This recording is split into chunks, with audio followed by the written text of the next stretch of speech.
Okay, so this is laptop number 77. 77. So HP EliteBook. Okay, HP EliteBook. Okay pa, kompleto pa. Medyo marumi lang. Okay. Ito yung supply nito.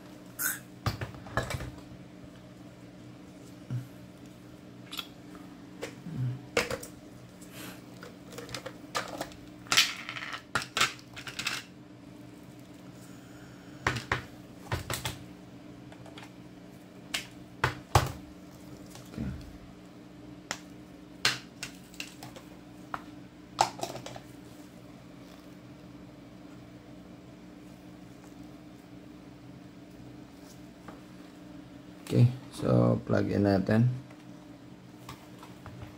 Okay. So the current is, it draws 17 milliamps. Okay. 17 milliamps. Okay. So normal yan. Try natin, open. Oh, medyo marumi lang. Medyo punas-punasan natin yung screen. Ay, alikabok.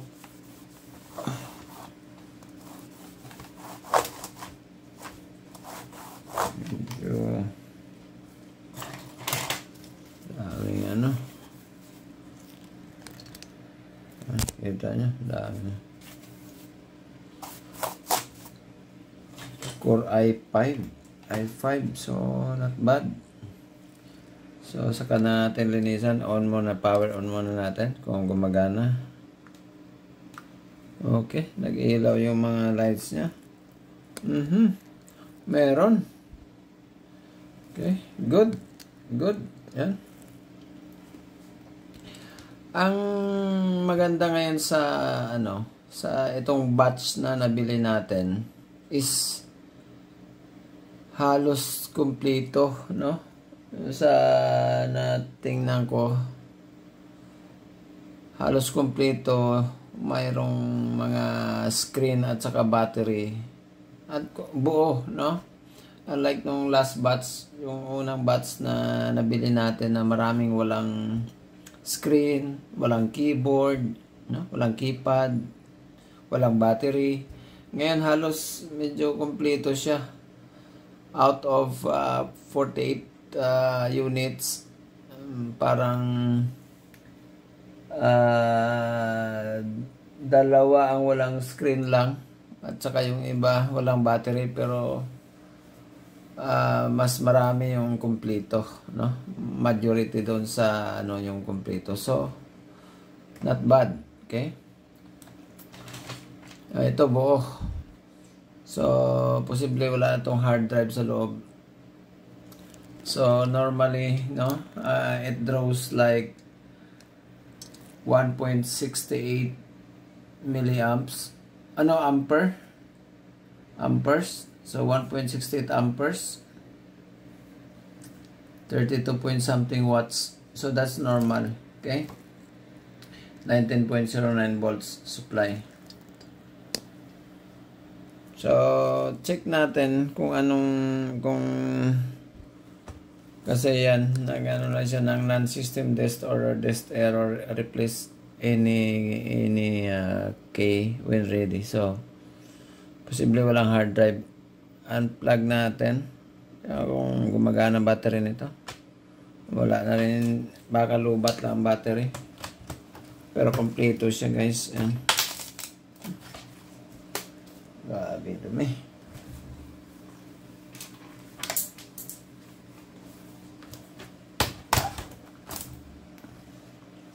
So, yan, may battery naman siya. Pero wala kung okay pa siya. check natin ang hard drive. Ito RAM.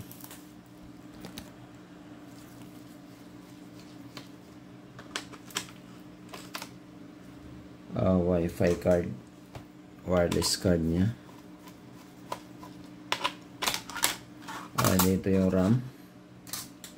RAM niya is 2GB pero mayroon tong onboard na RAM, no? So maybe there's another 2GB sa, or di kaya sa other side of the board, no? Sa other side.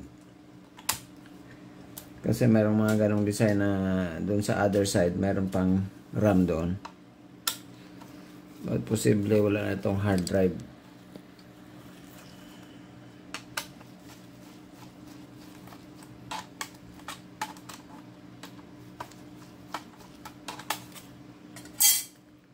Meron pa. Parang meron.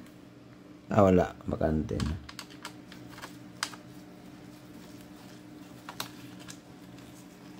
Wala. Yan. Bakante na.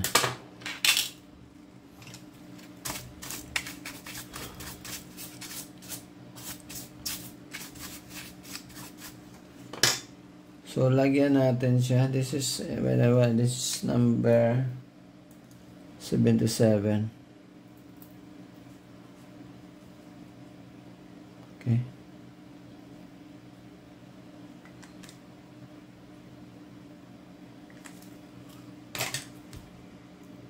So, lagyan natin siya ng hard drive.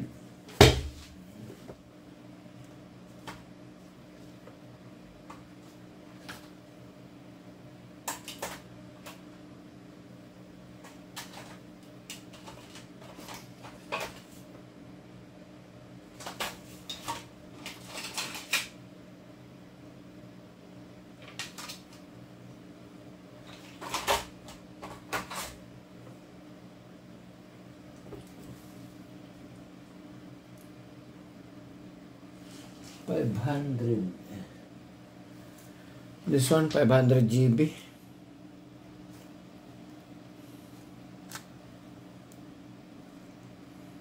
Okay.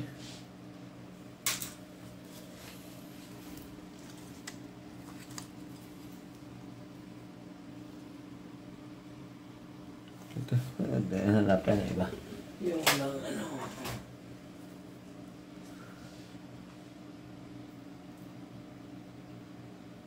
Ito, 500 GB din. Okay.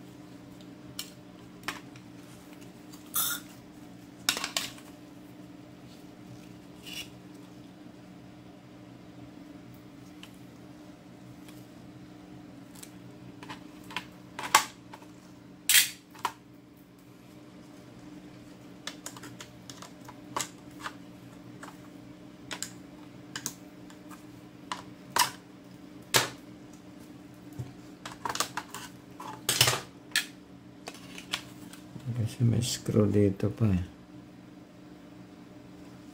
May screw pa dito. Ano maliit na screw.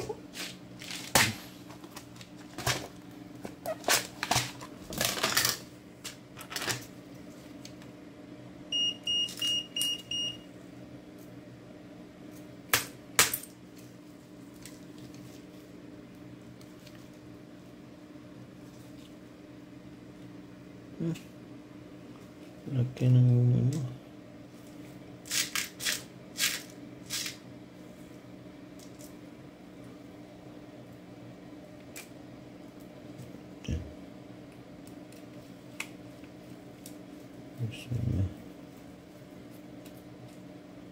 Maluwag pa rin. Laki ng butas nito.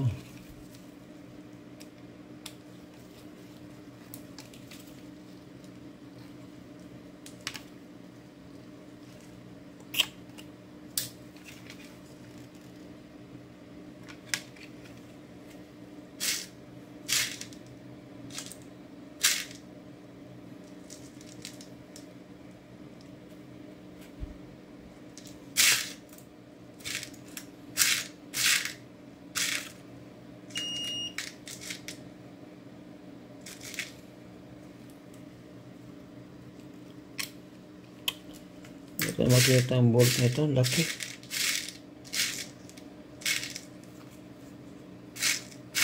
Yan na, huwag natin lagyan ng bolt.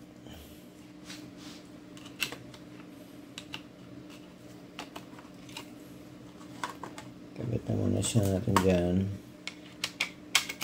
Natin ito.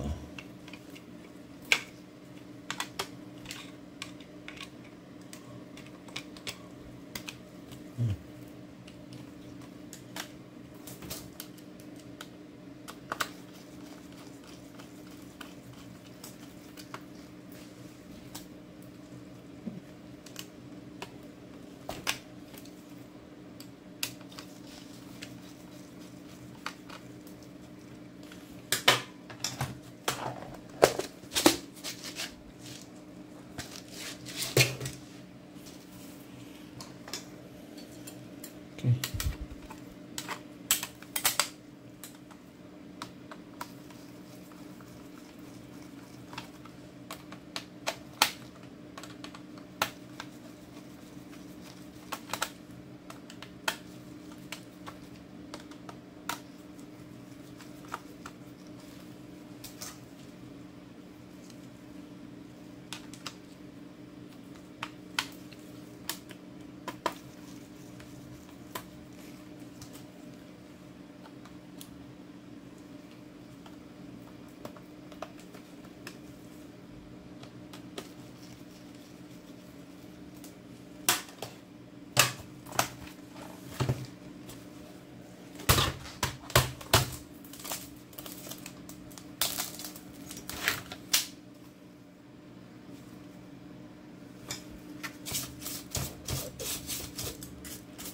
So, hindi pa siya nabuksan. Okay pa siya, no?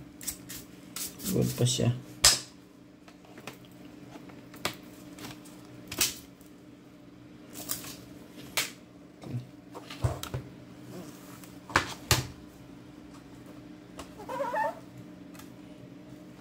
So,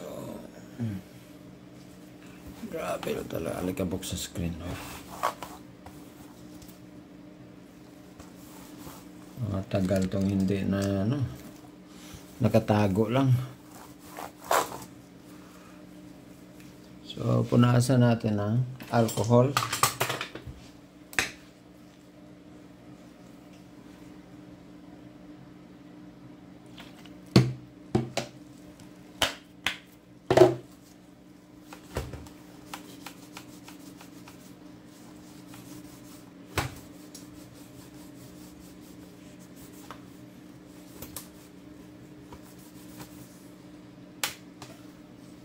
Ito.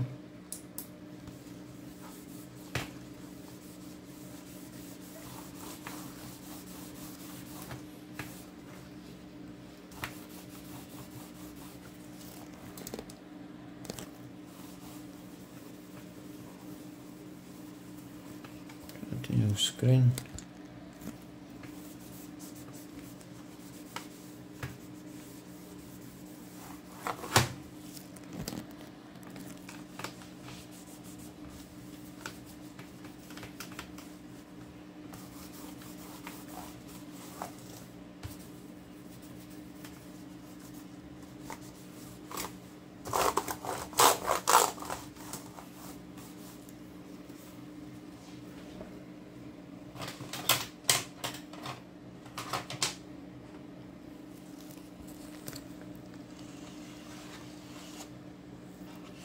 Grabe na kasi.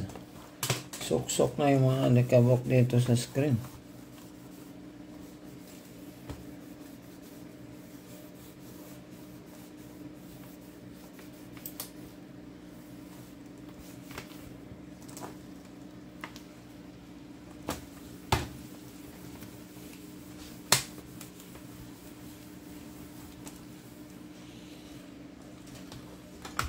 Okay. Lagyan natin ulit.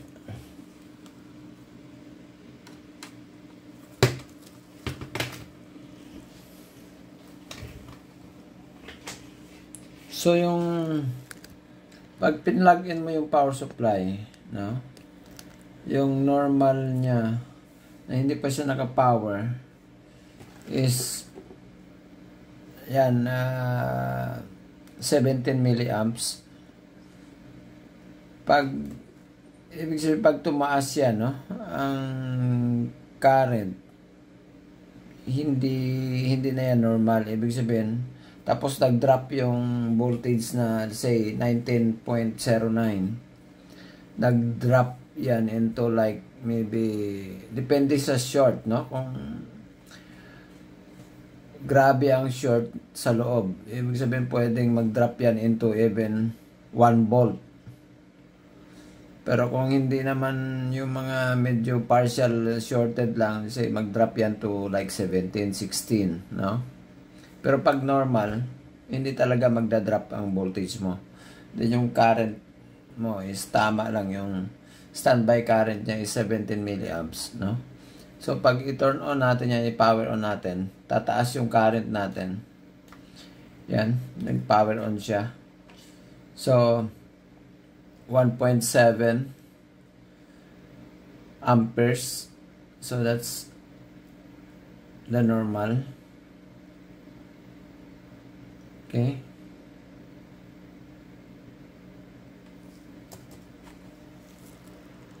So nilagyan natin ng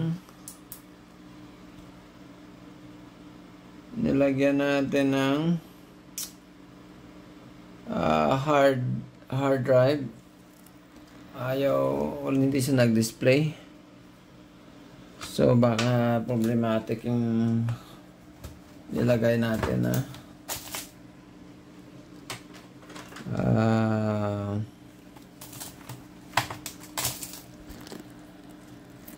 tanggalin natin ulit yung hard drive. Baka may problema yun.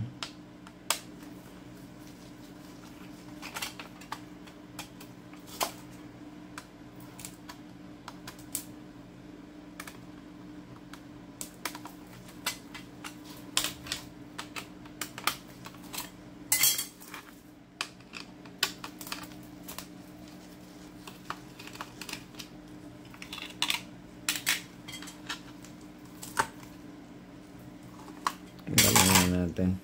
Check ko muna ulit yung RAM, baka nagluwag.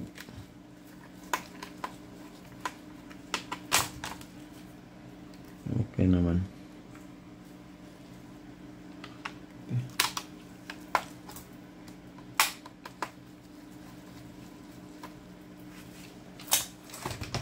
Try natin power on, plug in.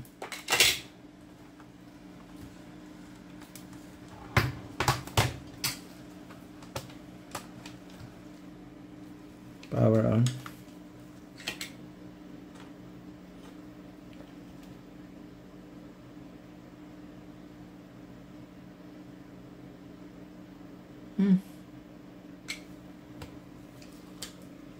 Yan na. At wala nang picture. Oh. What's wrong? Simpleng nasira natin. Wala man, nilinis lang natin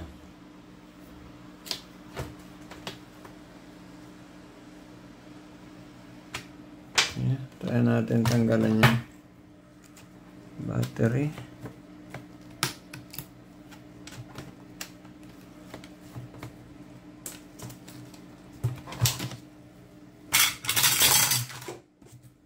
Nilinis na natin yan, tapos ayaw na.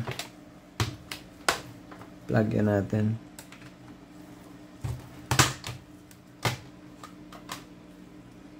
Power on.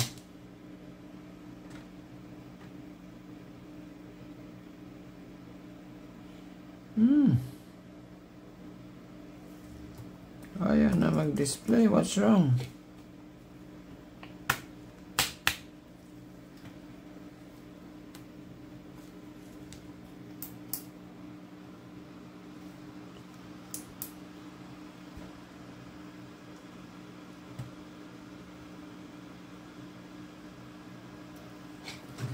Why?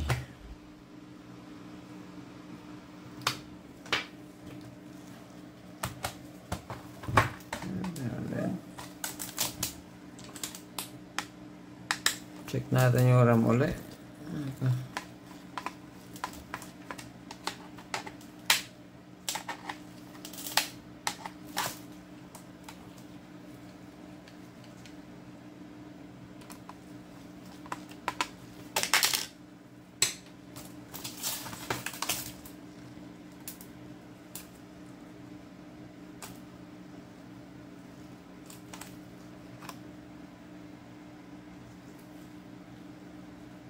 2 GB.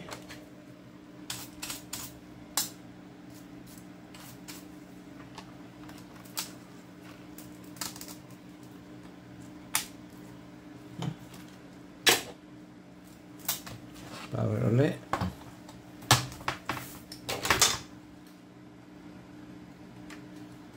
Posible na ano, may lumuwag.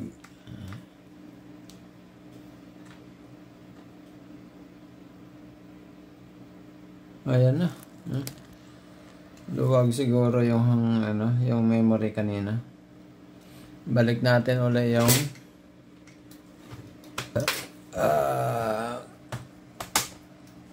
balik natin yung battery niya.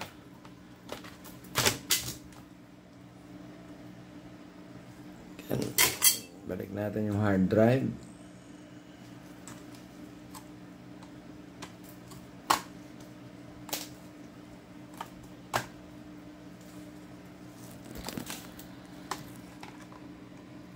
Hard drive. Huwag lang muna natin lagyan ng cover. Tingnan natin muna. Try muna natin. Para nalalaglag yung hard drive. Okay lang.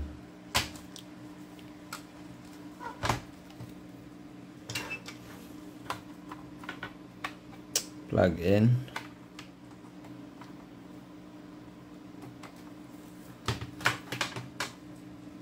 Power on.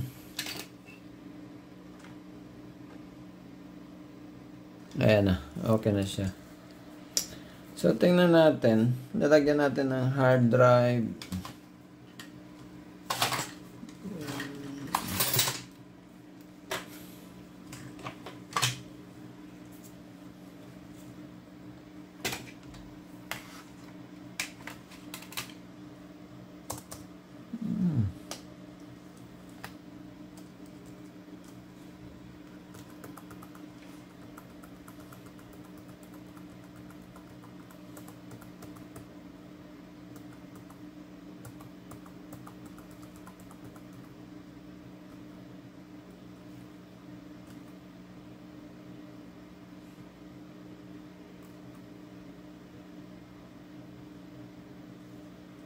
F1 system information. Ayan.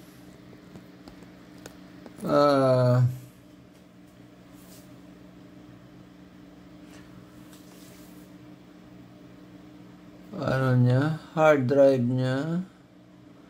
Ang RAM niya is yan. 4 gigs, no? Yung sabi ko kanina, 2 gigs yung sa taas. Sa other side of the board is another 2 gigs. Kaya 4 gigs. Or pwede rin yung another 2 gigs on board mismo sa board. Or naka card dun sa other side nakalagay. So CPU i5. Okay, CPU Intel Core i5 CPU 2.4 GHz CPU speed. Okay.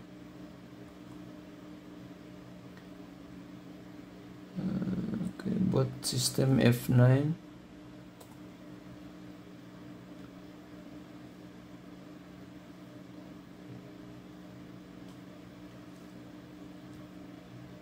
Hard drive.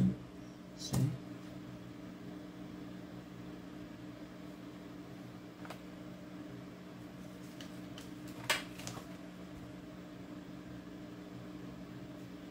Ayaw mag-boot sa hard drive. So, try natin lagyan ng kabit natin tong DVD-ROM natin. USB. Okay. So, mayroon ng Windows sa loob.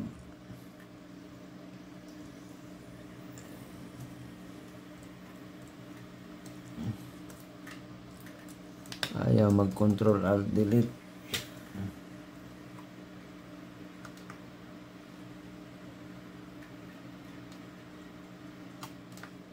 Power on ulit.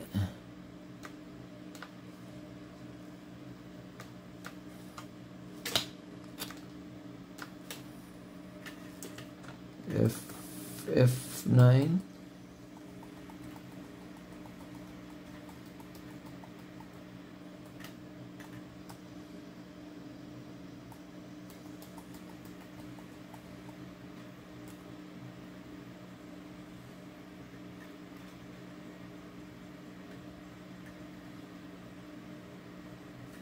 F9.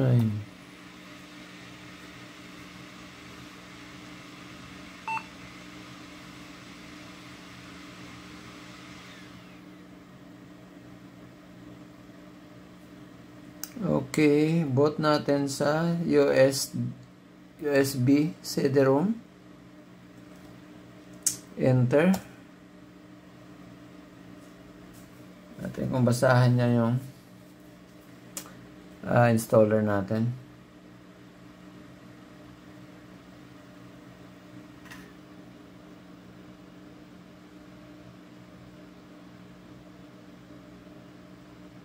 Tagal ah.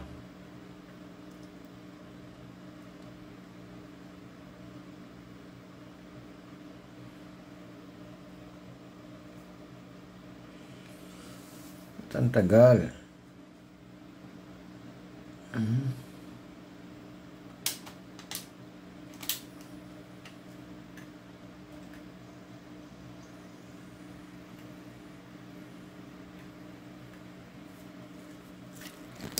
Yan, nagbabasa naman siya sa DVD-ROM.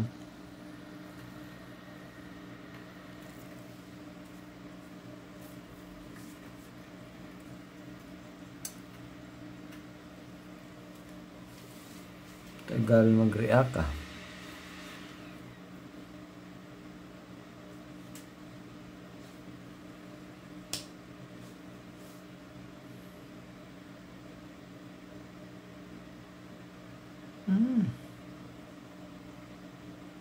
Tagal magbasa.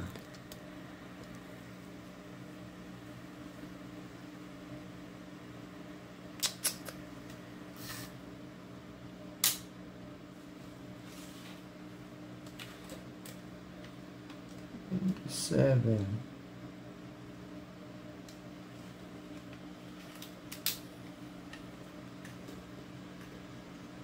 Ito ba yung Windows 7 natin?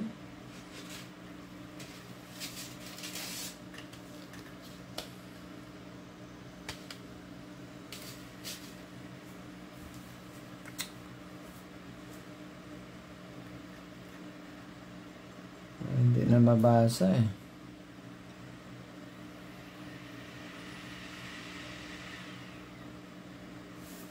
Balitan natin yung DVD-ROM natin, iba. Ito, subukan natin. Baka nasira na itong,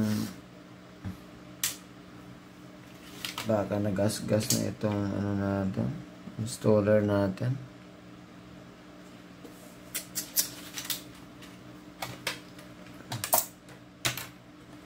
Palitan natin na yan.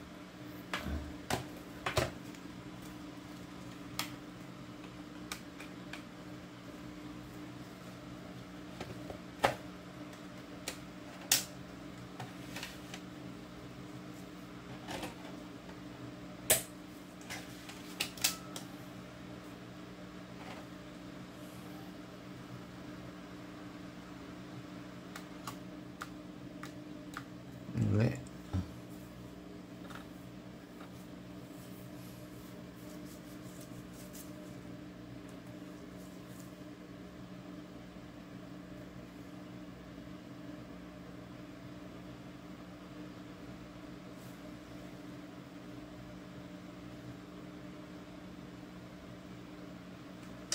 Ayaw magbasa.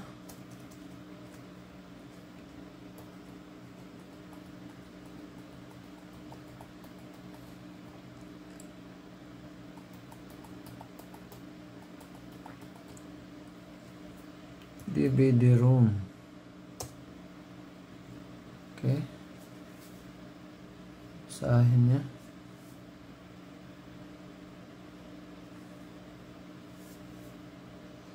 Wala, hindi na mabasa yung installer natin. Problematic na.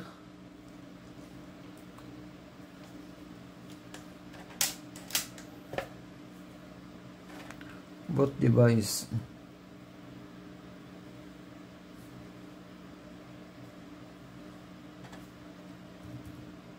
Enter.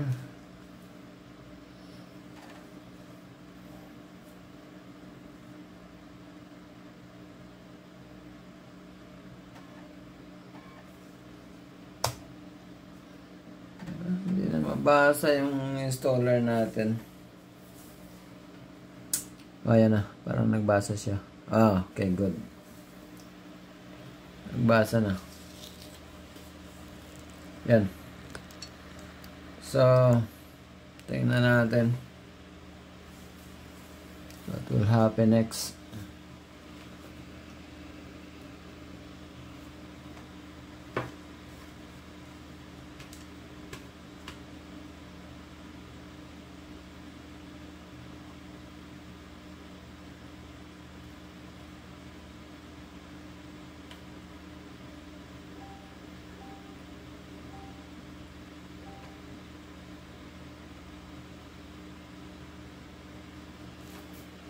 Okay, starting Windows 10.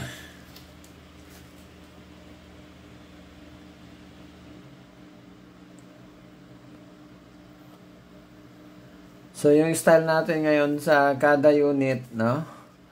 Talagang tapusin na natin simula sa hardware troubleshooting hanggang sa software troubleshooting. Like ito, installing ng installation ng operating system, pati application na pwede nating ma-install. So talagang tapusin natin yung every unit or laptop na i-check natin, no? Yung tatapusin natin siya hanggang sa talagang totally running na siya. Kaya like yung dati na style natin na check muna natin isa-isa, then balikan na naman natin, no? Parang chine-check muna natin kung ano yung mga problema, then itabi muna, then lahat i-check, then balikan na naman para i-troubleshoot. So ngayon, eto, sa kada check natin is tuloy-tuloy na. Kung kaya nating i-fix na natin diretso hardware and software. Okay? Para wala tayong balikan. Ibig sabihin, pag nabuo yung isa, tapos na siya, no? So next na tayo, install.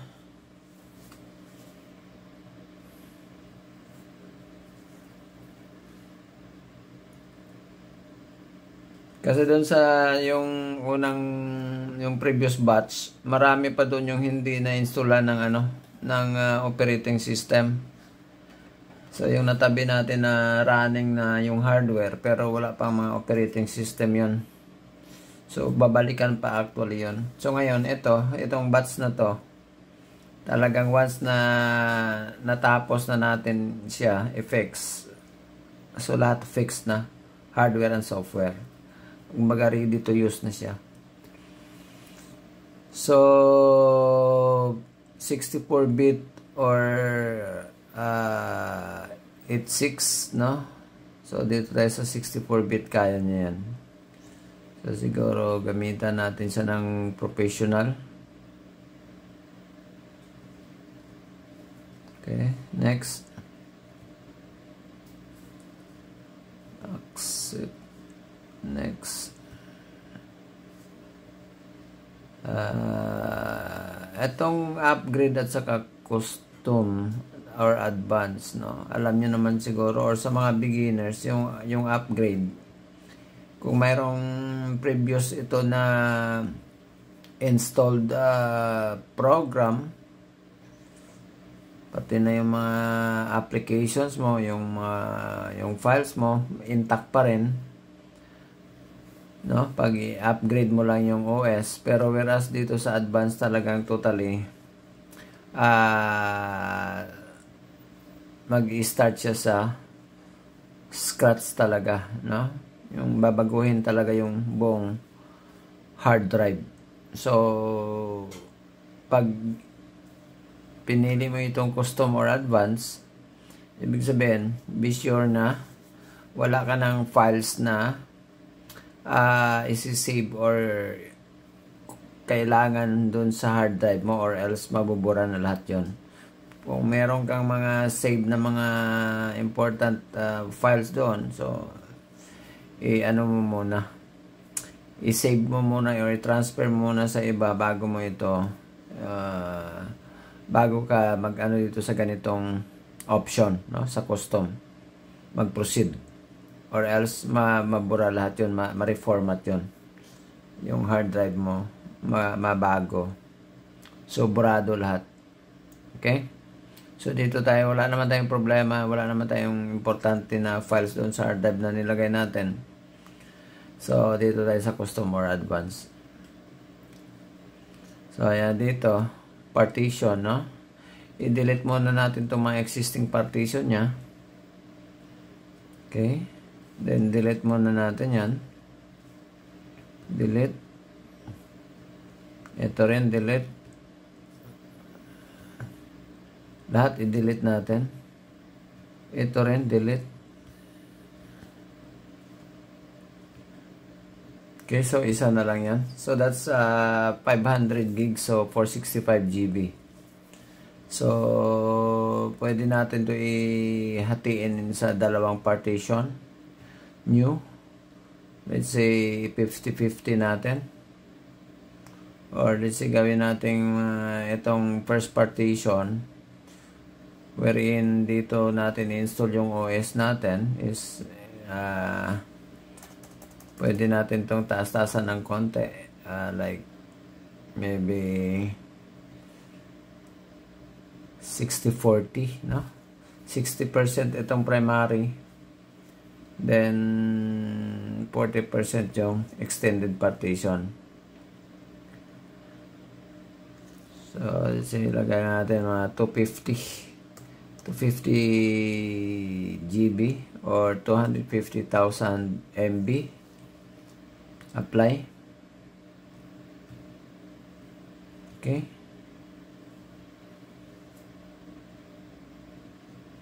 Then yung unallocated is itong 221.6 GB. So new. Okay na yan. Yan. Okay na yan. Lahat. Dalawang partition lang. Apply.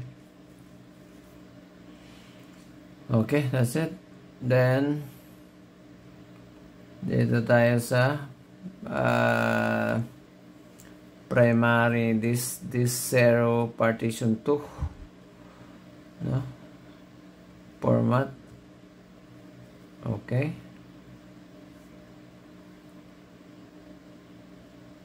so next, ayan, so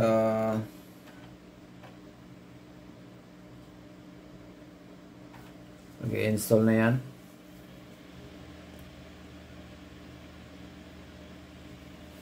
Okay. Sit back and relax muna tayo. Hintayin natin matapos.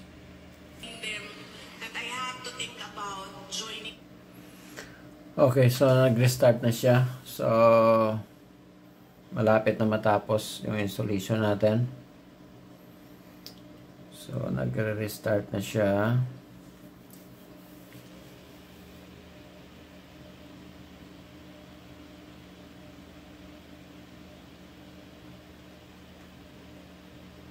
Okay, starting Windows.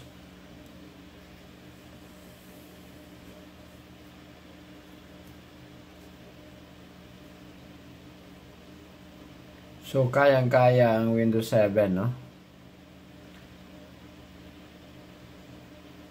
So, almost done na siya.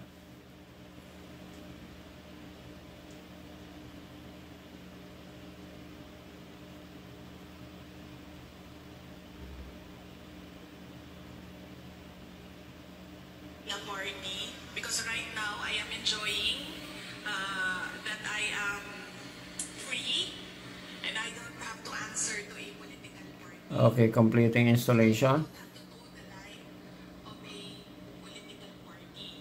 So I have to think about that. But I told them that I can help you strategize on what to do. Initially, during the meeting, I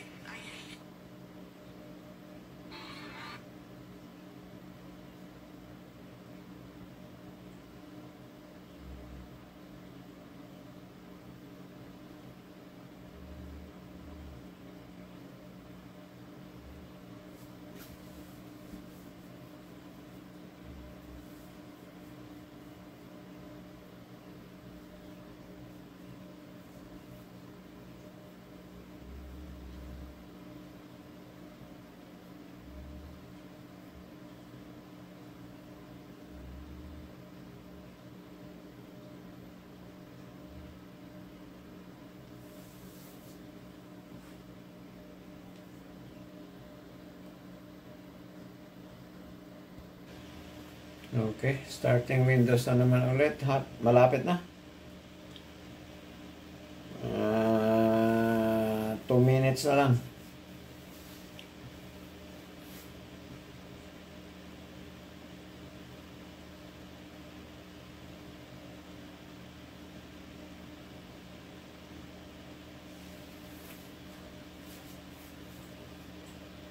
Okay, yan. Setup is preparing your computer for first use or first time.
Okay, so bigyan natin ng pangalan. Next, wala lang password. Okay, as later. Okay, updated yung ano niya, calendar niya. Pati oras niya. Okay, next. Tapos na. So, goods na talaga siya, no? Kayang-kaya yung Windows 7. So, hopefully, supported niya lahat ang hardware. Pati, lalo na yung Wi-Fi card niya or wireless LAN card niya. Para wala tayong problema. Hindi tayo mahirapan maghanap ng driver, no? So, nakita nyo, yan, tingnan nyo muna yung power supply. Yan ang normal, no? Yan ang normal. Nasa mga 1 point something amperes ang current. Okay. So, tapos na. Oh. What's wrong? Nag-restart na.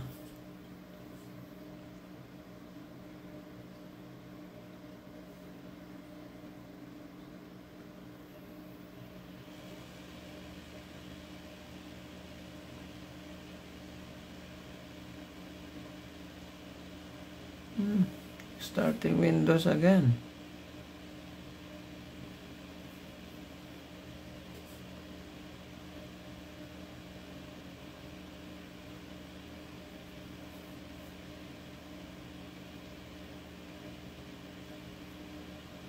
What's wrong?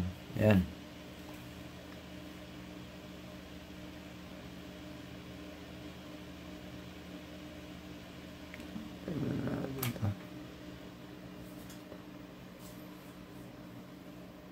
Okay, patapos na talaga siya.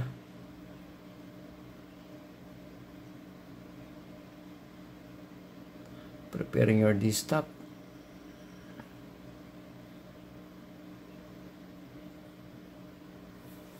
So, installan natin siya ng Office after.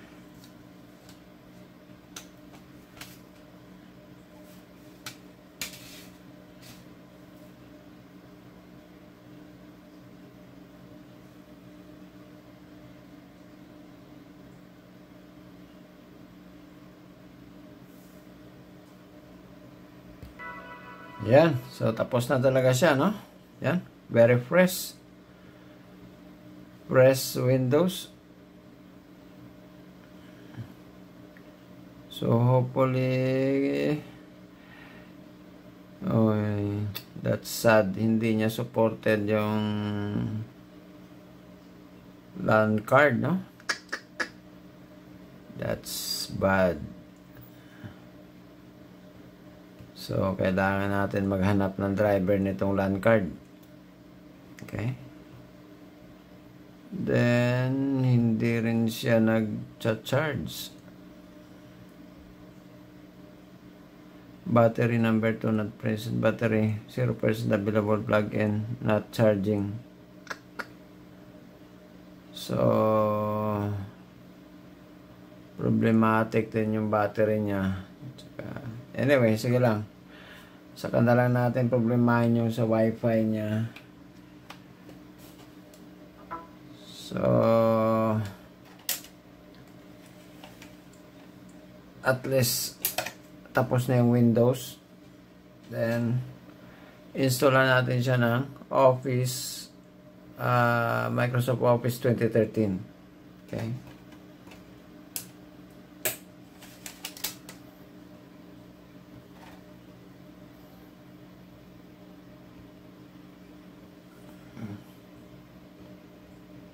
Okay siya, medyo mabilis naman.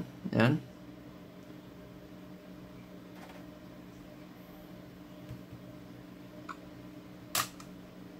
Oh, may sarili pala siya, hindi ko napansin, may sarili pala siyang DVD. My goodness. Ilan dito ta? May sarili pala siyang DVD. Okay. Yes.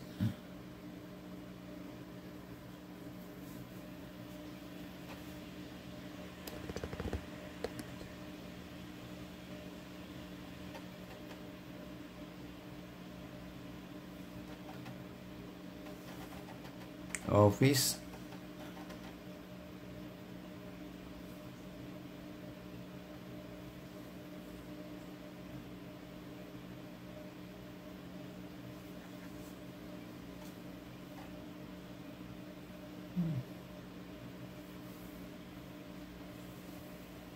Accept, continue, install now. Okay. Hintayin natin matapos. Actually, sa tingin ko pwede ito sa Windows 10. Sa tingin ko lang, ha. Okay. Try natin i-run ang Windows 10 after kung mag-run siya, ibig sabihin kaya niya Windows 10. Windows 10, saan i-install natin ang Windows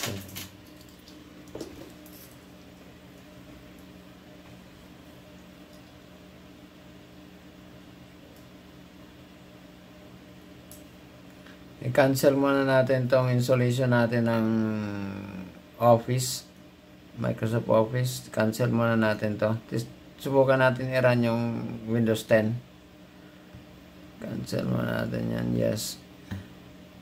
Close. Okay. Then, from USB. So,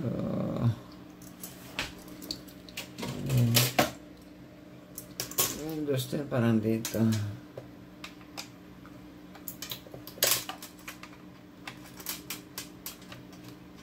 Pag hindi siya mag-error, ibig sabihin, kaya niya Windows 10.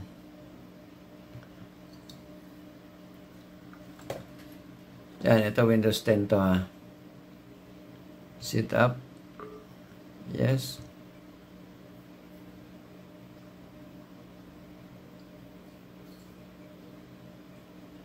Siyempre, pag kaya niya Windows 10, medyo advantage pa rin kung naka Windows 10 siya kumpara Windows 7.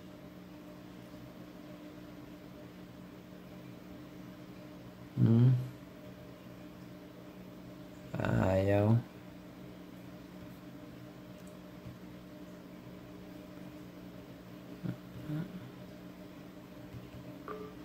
Yes.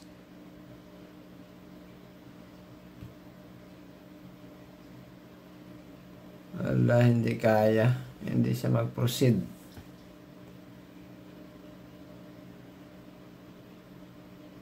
So, hindi niya kaya Windows 10.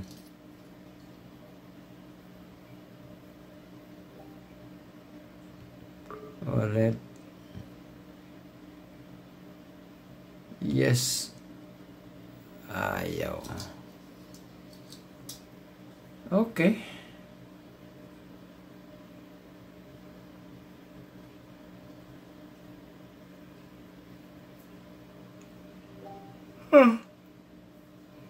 So, di kaya Windows 10. So, hanggang Windows 7 lang siya. So,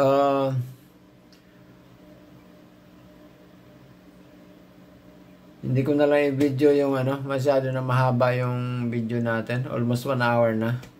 So, hindi ko na lang i-video yung pag-install ng Office. So, stop ko na yung video natin ito. Ang importante, yan, running na yung Windows, no? So, yung mga application, walang problema yan. Tapos, itong sa niya, sa internet, hanapan ko pa yan ng driver. Pero, ang importante nito, okay na yung Windows, right? So, goods na to.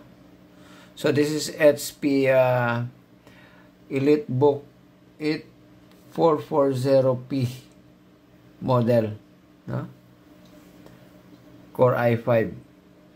EliteBook, HP EliteBook 8440p.